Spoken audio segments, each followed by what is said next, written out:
ഈശോ മിശിഹായ്ക്കും സ്തുതിയായിരിക്കട്ടെ. ഇന്നത്തെ സുവിശേഷം സുഭാഷിതങ്ങൾ 23-ാം അധ്യായം. കർത്താവ് പറയുന്നു, ഭരണാധിപനോടൊപ്പം ഭക്ഷണത്തിനിരിക്കുമ്പോൾ നിന്റെ മുമ്പിലുള്ളത് എന്താണെന്ന് ശ്രദ്ധിക്കുക.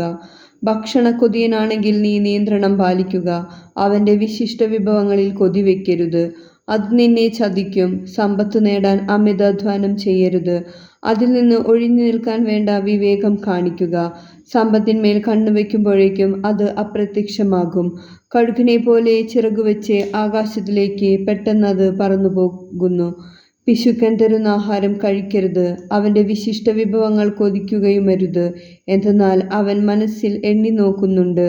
തിന്നുക, കുടിക്കുക എന്ന് അവൻ പറയുമെങ്കിലും അവന് ആത്മാർത്ഥതയില്ല. കഴിച്ച ഭക്ഷണം നീ ഛർദ്ദിച്ചു കളയും, നിന്റെ നല്ല വാക്കുകൾ പാഴായി പോവുകയും ചെയ്യും. നമ്മുടെ കർത്താവായ ഈശോ മിശിഹായ്ക്കും സ്തുതി.